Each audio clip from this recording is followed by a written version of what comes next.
Okay, here we are at the Keystone Tractor Works or Tractor Museum, and here we're actually in Colonial Heights, Virginia, right on I-95. This is the largest museum of its kind in the world, and this is of course privately owned, and this is Keystone Trucking.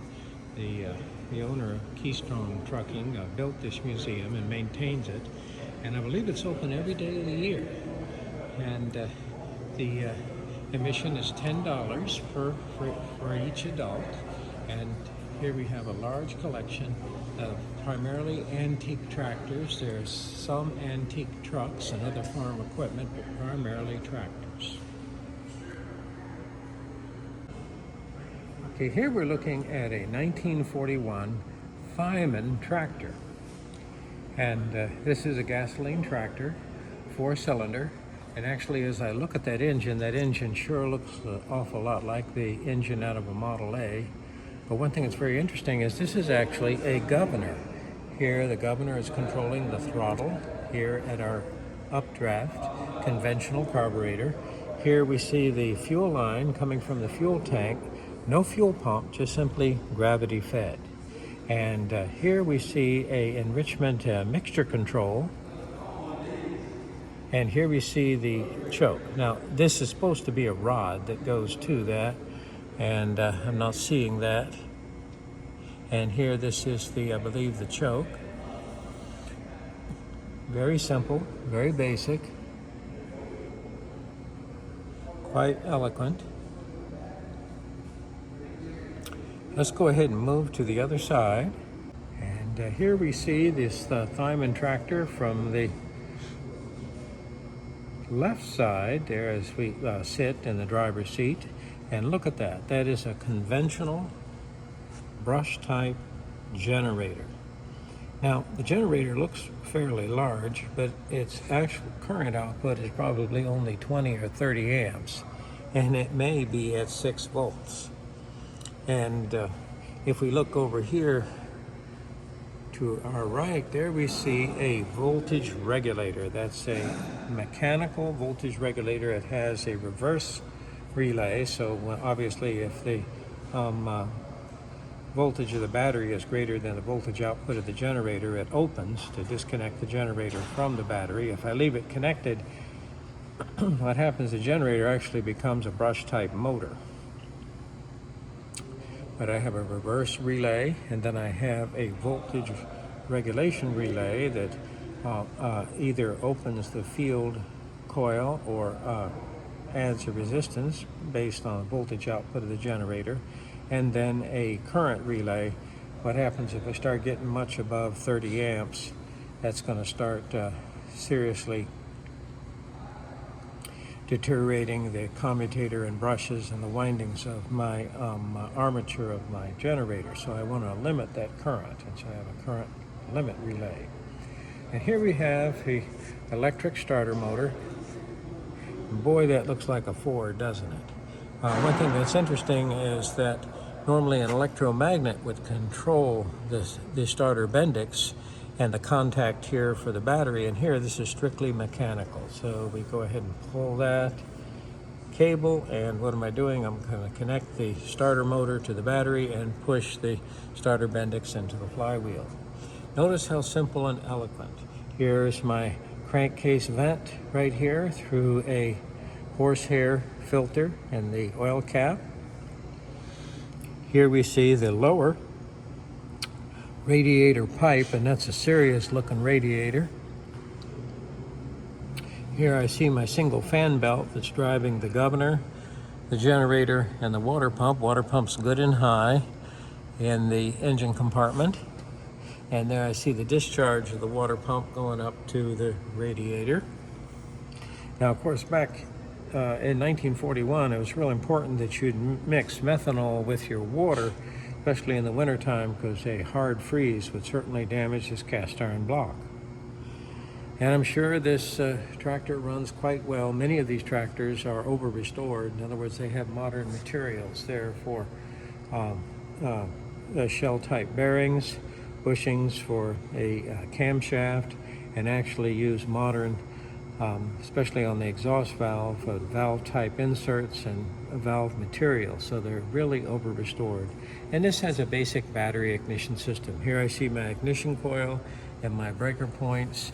One of the big features on this battery ignition system, the big steps in technology there just before the Second World War, was a good capacitor or condenser. And so it'd be small in size, very reliable, and operate at high voltage. So as those contacts separate, I'm able to effectively, abruptly interrupt the current flow through the primary of the ignition coil, and I actually get an oscillation back and forth between the condenser or capacitor and the primary winding of the coil that helps support my secondary voltage and provide a nice initial and sustained arc across my spark plugs. And you'll notice my spark plug wires, if you can see them there, are just strips of metal coming off that distributor cap. Let's move back a little bit and take a look at the frame of this tractor. This is a tubular frame, strictly no nonsense. And here I'm looking at the, here we see the actual drive shaft from the transmission. And again, that transmission looks a little bit like the Model A. Here I have my power takeoff.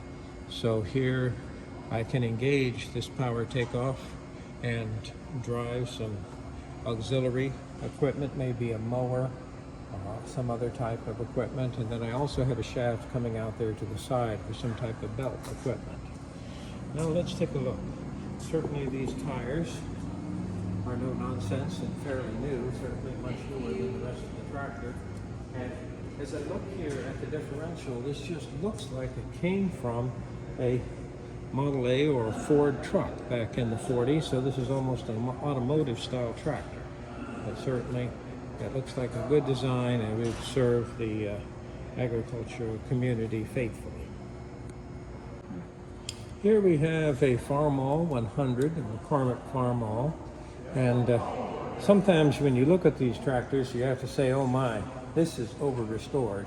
It never looked this good. There we see our classic Delco Remy generator. Again, see here we see the oil cup for the bushing in the back, oil cup for the bushing in the front. Very nice conventional carburetor, and I see my gravity-fed fuel line going to the float bowl. And what happens is that I have a governor, which is going to be on the other side. We'll take a look at right here. That's going to control the throttle position. And of course that's important because if I'm pulling a plow or doing some type of operation with a tractor, here this will automatically keep the RPM within a desired range. I have a no-nonsense style air cleaner that's usually the oil bath type, horsehair and oil. And it does a good job of filtering out dust and debris, and of course can be cleaned readily. Here as we take a look at our vehicle right here, I do see I have a type of temperature sensor right here that's sensing the temperature of the oil there within that gearbox. Okay, here we see the other side of the Farmall 100.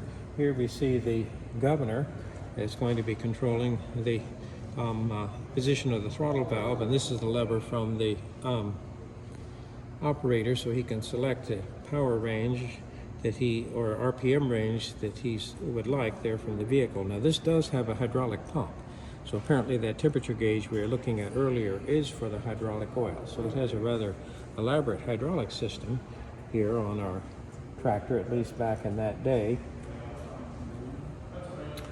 Here we see the oil filter cartridge and oil pressure.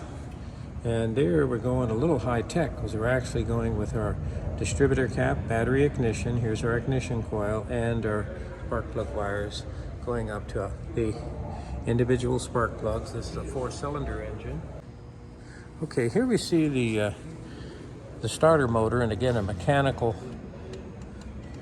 type of contact, and I believe the actuation here of this starter Bendix is based on the movement of the starter motor. It kicks out and engages with the flywheel. If the engine starts, it kicks it back. Here we see a hydraulic actuated lever that allows me to raise and lower the mower deck. This would be ideal for a mower deck. Here I see my battery box. And certainly this high quality enamel paint didn't exist back in the day when this tractor was built. So here we see an example of over restored. There I see my pulley for our power takeoff, and I actually have a shaft for a power takeoff.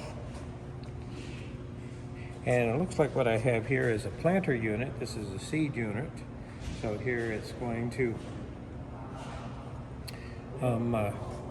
cut a slot there in the carefully plowed field, drop a seed, and then cover it up with the wheel. So this would be real nice for planting a large quantity or a large field of corn. Notice the lights. And there I see my amp meter, charge and discharge, there from the battery, and the lights. Very simple electrical system. There isn't a semiconductor on this tractor, period. I have a mechanical voltage regulator, which is again the three: current relay, voltage, reverse relay. I have a voltage regulation and current regulation, because what happens is if the current is excessive through the armature of the generator, it will damage it very quickly, and this in both directions, charge and discharge. But what happens is if I'm discharging the battery through the generator, it's going to act as a motor, and so that reverse relay is going to open the circuit, disconnecting the generator from the battery. Nice tractor, very nice. There I see my water pump,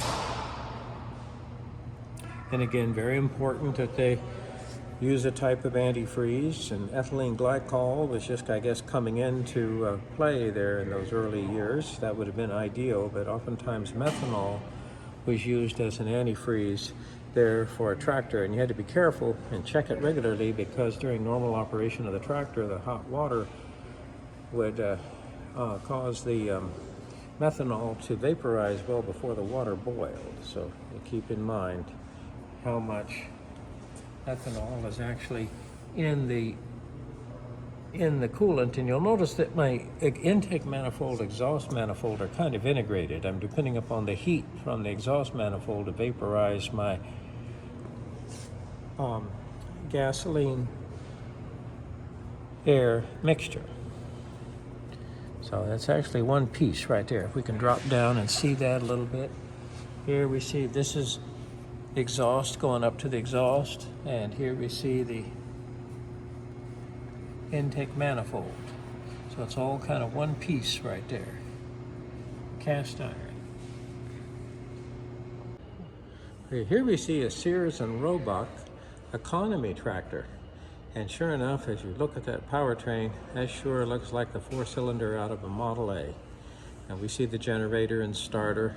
And actually, this looks like exactly the same engine that we saw in our earlier tractor. And there's that manual transmission with the shift lever, shift knob.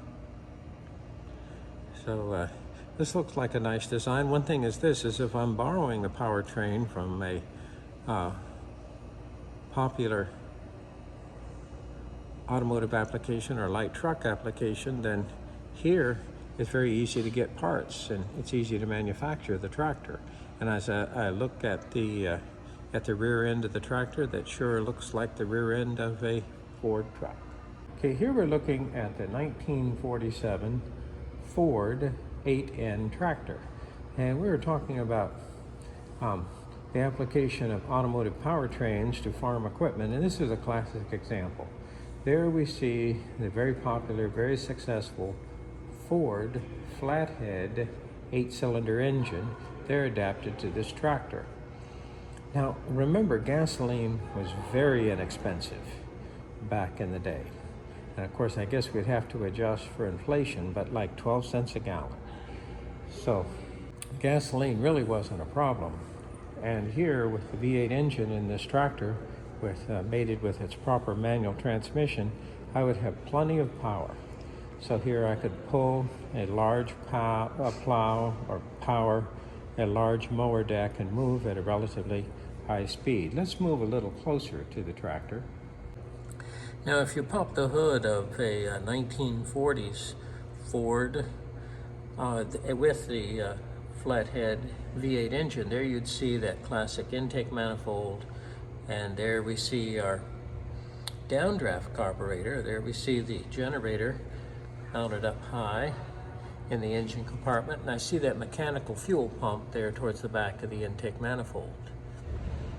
Now, this engine was a real marvel in its day, and produced plenty of power. Both the intake and exhaust valve, of course, are integral with the block of the engine, and so the head right there was primarily just to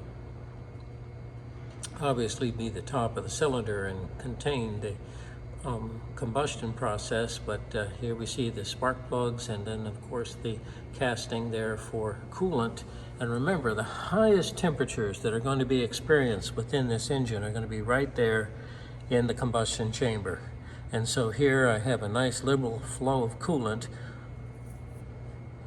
going right up back to the radiator. So this is the last stop. Here we're coming into the water pump, circulating through the block, and then on its way up and out. Now, one thing that's interesting here is I actually have two water pumps. I got a water pump on the left and a water pump on the right. And the packing there for the water pump seal, and normally on these systems, as they operated pretty much at just atmospheric pressure, I didn't really allow the cooling system to pressurize to any extent. One thing is that when you're restoring a vehicle like this, you kind of want to be careful, because I don't know if these screw type clamps were available like this in the 1940s. And of course that battery is dated July 2015, but I guess it's kind of hard to get a true antique battery. If I could get that label off and the sticker off, then that might make it look a little more realistic. I think just about every one of these tractors here runs just fine, is completely restored, and oftentimes is started regularly and tested. Okay, here we see the other side. This is going to be the right side of our Ford Flathead V8, and of course this is the fuel pump. I see my little valve right there. Same idea, water pump, circulating water through the block, coming up through the cylinder head and then off to the radiator. And the intake and exhaust valve are integral there within the block. Okay, here we see a 1967 Case 831 Custom King. And here we have a 4-cylinder diesel engine. Now, this is 1967, and of course this is kind of the pinnacle of the United States automotive industry. And here we see an application for farm equipment. Here we see an inline diesel injector pump, and here we see the individual high pressure lines going off to the individual injectors. And here we have the governor assembly. Now, diesel fuel, oftentimes what I use with diesel fuel is I'm going to have both a primary and a secondary filter. So what happens here is I introduce the diesel fuel from the tank, and we'll go to the primary filter first, and then a secondary filter before being directed to the diesel injector pump. And normally there'll be some type of vane type transfer pump in the injector pump. If for any reason the fuel tank was far away from the injector pump, I'd often have a diaphragm style automotive type lift pump that would pressurize the fuel and direct it to the diesel injector pump. That's not a problem here, because obviously the fuel tank is well above the level of the fuel filters in the injector pump, and I do see my air bleeds. See, they haven't opened the air bleed on the primary for a long time, but the secondary, apparently we have to do that regularly. All right, now of course with any machinery, it's very important that I provide proper lubrication. There's no exception here for the injector pump. Here, engine oil is going to be directed there into the injector pump. It'll lubricate the internal mechanism, and then of course it will drain back to the crankcase. Now, diesel fuel has some lubricative properties, and it is a such thing to find some of the rotary style Ruzemaster injector pumps actually use diesel fuel as the lubricating media. But here they're using engine oil as the lubrication for the cam and followers for the jerk style or piston style injector pump. And let's see if we can see who makes this. Aha, this is a Bosch injector pump, and Bosch is of course well known for their diesel and gasoline injection systems. Okay, what we're looking at right here, these are 12-volt batteries, and you'll notice negative terminal, and I'm connecting the negative terminals together and the positive terminals together. So what's happening is I have a 12-volt system, but what's happening is I have two 12-volt batteries in parallel, not series, negative, positive. So they're in parallel, so that will double my amperage, but keep the voltage there in the 12-volt range. And of course, obviously with the diesel engine, we may have a starting aid. We're going to go over and look on the other side, but here I have a nice big starter motor, and with a healthy starter motor and fully charged batteries, I should be able to start my diesel engine even on a cold winter day. Okay, let's take a look at this is the intake manifold for our diesel engine. Obviously there isn't any type of throttle or anything coming right here from a rather elaborate air cleaner. And here we see the exhaust manifold going right up to the muffler. Now, as far as a cold start aid on this one, I do have a cold start aid, and this is actually a heating element there in the intake manifold. The idea is I want to heat that air up just a little bit before cranking to try and improve my performance there on a cold winter day. And of course I have a no-nonsense oil filter here. And here we see an alternator, and of course this is 1967, so this is not inconsistent. This is fine. The only complaint that I have is this has an electronic voltage regulator, and I don't believe in 1967 they would have used that. They would have been using the mechanical voltage regulator. Still have an alternator, but have a mechanical voltage regulator. So we're going to have to deduct some points for that. Okay, here we're looking at a 1959 Case 900B. 62-year-old vehicle. Now, keep in mind that this is totally American made, and I could argue that just about everything on this vehicle was manufactured within about 400 or 500 miles of the factory, including the paint and the tires. So let's get up here a little closer and take a look. Okay, here we see that Bosch Inline diesel injection pump, and again I'm providing pressurized